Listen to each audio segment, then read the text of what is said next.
In an age where we do a lot of things on our smartphone, through emails or quick call, it's interesting to see how many of our communication interactions go left. If you're wondering why you're having so many challenges, stay tuned. Today we're talking about communication competence. My name is Jennifer Mitchell Earley. I help individuals and teams achieve organizational and personal success, and this is Leadership Matters.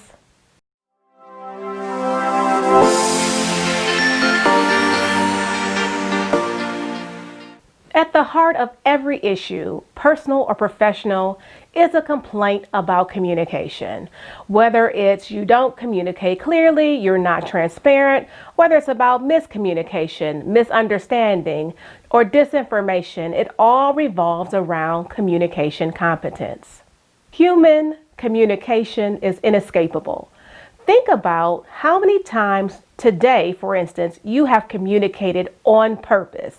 Whether you're at work, school, whether you're at home, whether you're communicating on the phone with friends, whether or not you're talking to parents or you're talking to your children, just think about how many times you've communicated on purpose today. We communicate all day, every day. This includes through our verbal communication and our nonverbal communication.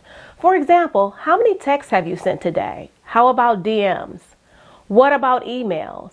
How many times have you said something to someone, sent an emoji, a thought, a response? That is communication. Even those few snatches of time, those moments where you were able to take a minute to yourself and sit in silence and gather your thoughts, guess what? You were communicating. You were communicating with yourself via your thoughts.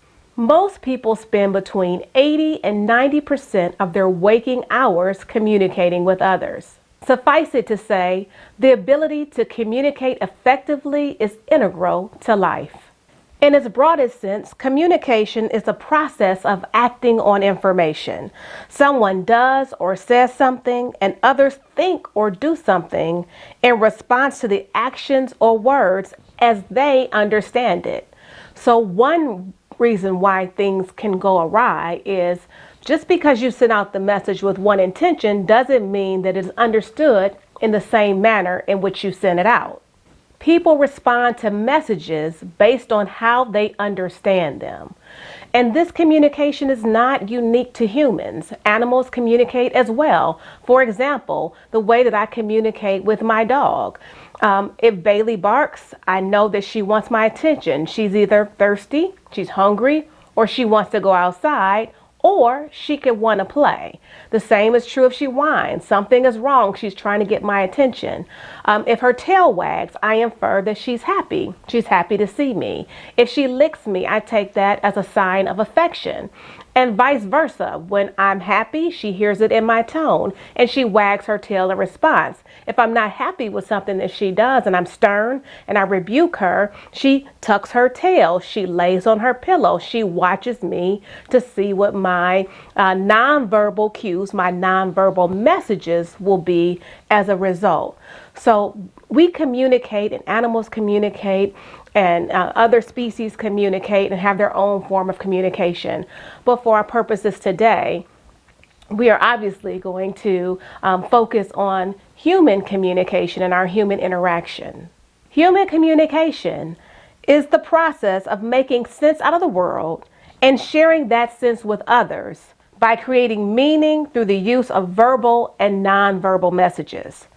So communicating is about making sense. We use our senses to make determinations, our sense of taste, smell, touch, our sight, hearing, all of those things.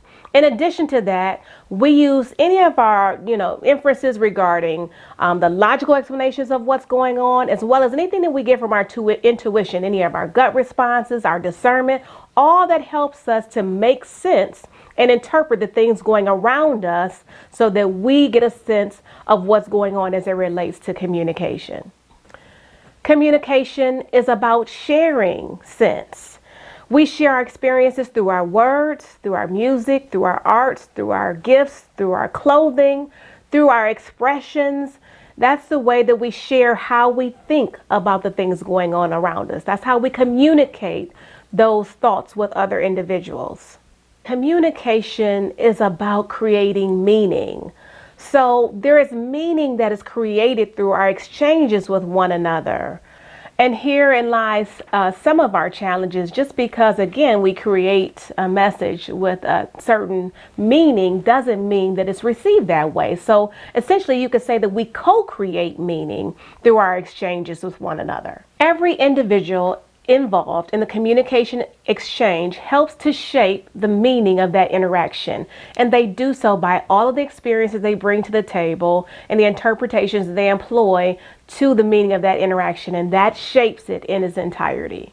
Remember, everyone who's participating in the co-creation of the meaning of communication is trying to make sense out of it, and they use their own frame of reference to do so. Keep in mind that communication includes all verbal and nonverbal messages. So nonverbal messages include symbols, they include gestures, facial expressions, they include your tone of voice, your volume, all the accessories, if you will, to the communication interaction. So I remember growing up, my mother used to say, it's not what you say, it's how you say it, which meant that it wasn't the words that were actually coming out of my mouth. That wasn't where she was getting the meaning of what I was saying. She was primarily taking the meaning from any gestures, if my neck rolled, if my eyes rolled, if I raised my voice, if I had a sharp tone, if I was flippant in my response, if it was laced with sarcasm, all those things, all those nonverbal attributes she used to help make sense out of the message that I was sending. And I can tell you that it didn't always work to my benefit, that she was so good at decoding a lot of my messages growing up. So whenever we talk about being able to communicate effectively, or clearly, we're really talking about communication competence. And so communicating competently involves sending messages or communicating in a manner that is understood as you intended it to be understood, that achieves your intended effect, and that is ethical. So today, when we talk about communication competence, we'll be talking about it in light of those three things and improving in those three areas. A message should be understood. And we know that when we're communicating with other people, you have to take in consideration the differences that may exist due to, gender differences, cultural expressions, and any of those things that may come in and convolute your message. So you want to make sure that your message has a common understanding. That means you don't want to use, in the professional world, you don't want to use jargon and or idioms that very few people will understand. If I ever say anything here, I always say, like my mother said, and I try to, actions speak louder than words. What does that mean? That means that, you will better be able to determine what my motivations are if you look at what I've done, what my record has been, what I have said. If you look at my actions, because they speak louder than words, my words can contradict what I do. So your actions speak louder than words. So when you have individuals who they're incongruent, if they always say good things, and you hear people say, and this is another expression, don't talk me to death. What that simply means is I'd rather for you to show me. I'd rather for you to do whatever you say you're going to do, and that way we'll have no questions, because you can show me better than you can tell me, which kind of gives the impression that your words are hollow. Your word isn't your bond. You don't always do the things that you say you're going to do. So the messages should have a common understanding. You should know who your audience is. You should direct your comments appropriately to that audience. You should, define what it is you're talking about. Make sure that there's a level set understanding or expectations around your communications. You should, ask clarifying questions to make sure that they're receiving the message the way that you intend to send it. Just to, or paraphrase back what they're saying to you, or vice versa, to make sure that you have understanding. It's like laying a sure foundation in your communication. It's nothing worse than having a conversation or giving directions and walking away thinking, okay, that's done, check. And then coming back when deadlines are due or when, there needs to be some type of action, only to realize that your directions were not clearly received. It's, you could have checked that once you've given the directions. Just to be clear, I said X, Y, and Z, the date line is blase date. Are we on the same page? What is it that I'm asking you to do? What questions do you have? Things of that nature to make sure that you have a common understanding as it relates to your message. The next criteria is that your message should achieve its desired effect. And for you to be able to do that, you have to first know what is the desired effect that you're going after with your message. Messages are delivered to inform, to persuade, or to entertain. And you have to figure out what part or what area your message falls into so that you can ensure that it has its desired effect. So if in our previous example, we were giving directions about, a deadline and expectations around, let's say, a project, then your goal for that interaction is to inform the individuals or your team or your subordinate, whomever you're speaking with, that these are the parameters around the project. These are your expectations. This is the timeline. This is the deadline. And, this is how you go about achieving it. So my goal is, or your goal in that example, is to inform the individuals about the project.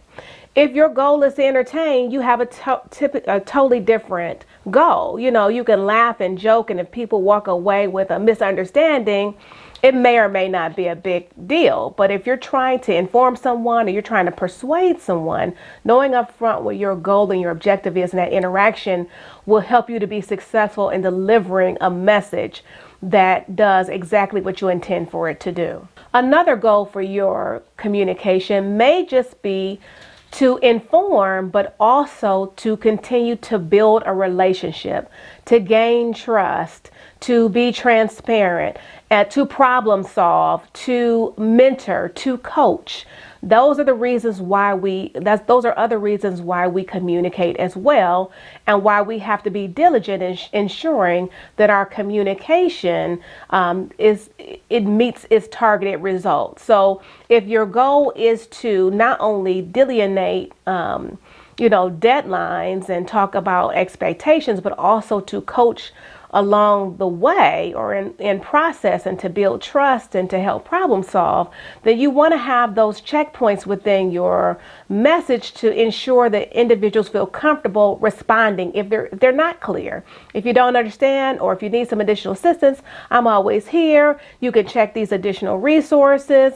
Let me know if you find them without difficulty, or if you have some issue, reach back out. I'm here to help. I want to make sure that, together we get the resolution that we're looking for, and that we can, meet our deadline and, exceed our clients' expectations, whatever the case may be.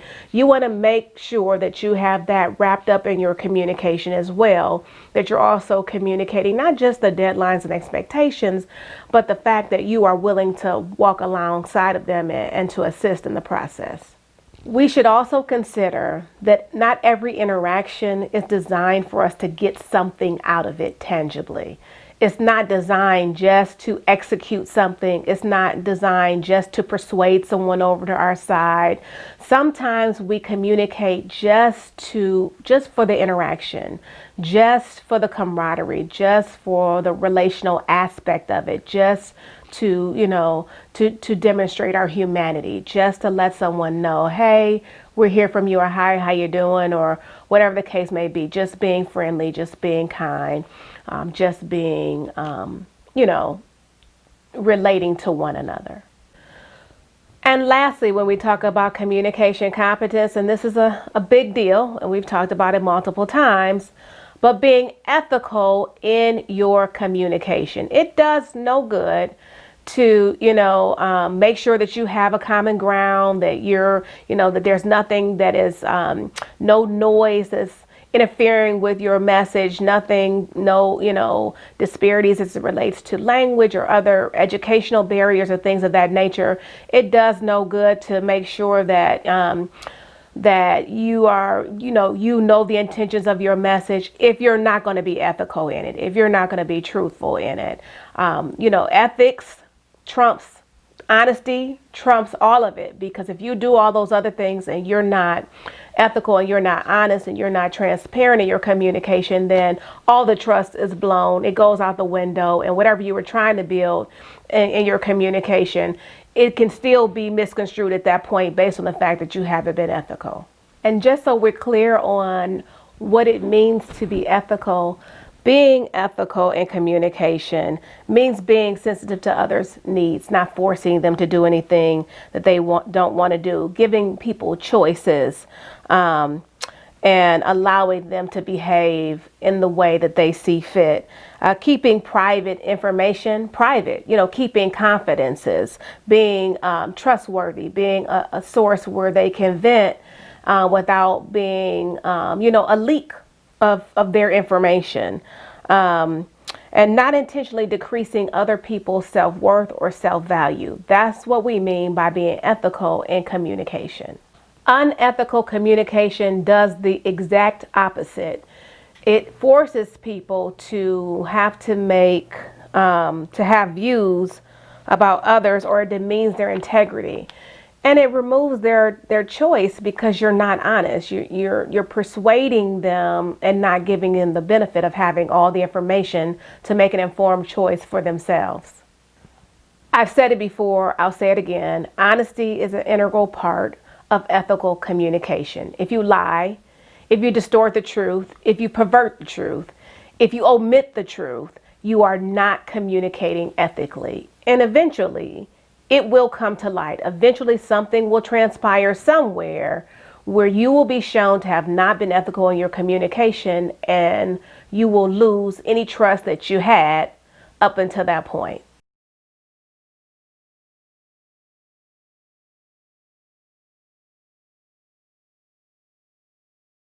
And a couple tips to leave you with when you're writing, because that's also communicating when you're verbally and in writing. When you're writing your emails, your texts, or your direct messages, and how to be clear and to communicate competently. We talked about identifying your audience. Be clear on who you're sending your email to. A lot of times people do the CCs and the BCCs and all of that. And, it gives the impression, it can or may give the impression that really your email isn't to the person you're sending it to, but rather for the audience that you're CCing. So to help get away from the mixed messages or misunderstandings that come from that, there are times where I put on the least amount of people possible, depending on the circumstances, who actually needs to be looped in on my message. And I direct my message to whoever I'm sending it to, as opposed to who I'm CCing. The CCing is just a carbon copy of the message, just an FYI, in case they need to know, in case somewhere in the chain I need them to know, because maybe their department is responsible for something, or I'm asking them for something. But typically I will send a message to someone, and if I need someone else to see it, then I will send it as an FYI if I've mentioned their name, or again, if there's something I'm asking them for. Because a lot of times if there's an audience on your email, people will feel some kind of way, no differently than they do when you're in the middle of a meeting and you blurt something out loud for one person's purpose, but you do it in front of everybody. A lot of times I'll say, we can discuss it offline, or, I'll talk to someone one-on-one, and I can be assured in that instance that my message will be received, not only in the way that I intended, but if it's a message that is sensitive, in a way in which allows that person to, save face or feel respected in the process. And that also, helps to maintain a relationship and or build trust, which is also important. Another tip is to be as clear as possible. I have talked about before, being my mother characterizing me as a bull in a china shop. and, earlier in life, not being as tactful as I could have been when delivering a message. And that's some of the noise that I talk about in a message. And noise is just that stuff that filters in and out. It could be other thoughts. It could be assumptions about what you say while you're speaking. It could be the fact that the other person wants to respond and they're thinking about those thoughts. That's all noise that kind of interferes with the message itself and its delivery and its receipt. And so, I try now to be very clear, to give it thought beforehand, whether I'm responding verbally or in writing. So first I'll talk about verbally. So when I'm responding verbally, as you can see, my speech can be rapid at times. So I will purposely slow it down because I'm really thinking about how I can wrap my words in the way that they will be best received. I'm just cushioning them, if you will, so that if it is more of if it's a tougher, more straightforward message, I just try to take the edge off of it. I take the sharpness off of it. I just try to make sure that my tone is acceptable, and I try to say it in ways that kind of coaches the individual as opposed to a rebuke. I may couch it with, have you considered, did you think about, what are your thoughts about X, Y, and Z? Because then that gives them an opportunity to be able to, be a part of the interaction and be a part of the solution as opposed to me talking at or down to someone. When I'm writing an email or I write a text, I always have someone else listen to it because it's important for me to remove emotion and tone from it. And if I feel a certain way about it to begin with, I know that I'm less inclined to hear that because I'm too close to it. So I have other people listen and I tell them what my intent is and what I don't want to have in it, and they help me to filter those things out. My preferred method of communication is writing because I can write it and I can put it down and I can come back and I can proof it. And I can proof it now I'm not necessarily looking for grammar and spelling and all that. There's software for that. I'm looking for tone.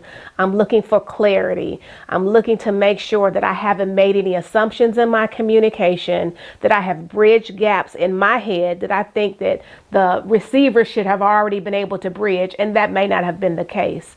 So I want to make sure that if I give it to anyone would be able to understand it because the message is clear. So you want to check your messages for clarity.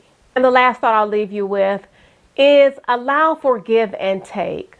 We're evolving in our growth every day and in our process. And so just like you want your message to be received a certain way and, in the way that you send it, the receiver also wants their message to you to be received in the way that they intend to receive it as well. So everybody wants to be understood. I think everybody wants clarity. Everybody wants to have clear communication. Misunderstandings aren't fun, or miscommunications aren't fun for anyone. And anyone who has the real goal of working with individuals and wanting to resolve situations or resolve problems and put out the best service or product that they can is interested in having real, authentic interactions with one another that limit the opportunity for miscommunication. So allow for give and take. Allow it not to just be one-sided and not just all about you and what you want and what you thought and what you were hoping to achieve. Allow it to be about everyone. And when you allow everyone to have a seat at the table and you allow everyone to be heard and you allow for clarity to reign, you will and everyone else will be successful, and individuals will be more apt to work with you and walk away thinking it was a good situation. It's nothing worse than being in teams, either in school, college, or get this, even at work. There are going to be work teams that you're like, oh my God, are you serious? This person never meets deadlines. And my job, my performance is predicated upon what they do on this project. That happens throughout life. And throughout life, we have to learn how to work with one another and how to make it work. I used to tell my students all the time as a professor, I get it, I completely understand, but guess what? There are going to be people at your job who operate like this person in your class, and you're going to have to learn how to make it work. You want to be in a situation where people want to work with you, where people feel like it's a good experience working with you, where people feel like, they enjoy being managed by you, or projects that are managed by you because you're clear, you're concise, you're transparent, you're ethical, and you, even though you may or may not run a tight ship, everybody gets what they need. And that's what's important. So allow for give and take. Allow for, miscommunications will happen. Misinformation, disinformation, for whatever motivation or reason, will occur. But as a leader, it is our job to step in and to make sure that wherever the crooked lines are, that we straighten them out, and that we bring about clarity, or we bring about an opportunity for clarity to exist, to rest, and to ultimately reign. Hopefully this has helped you guys out. Have a good week.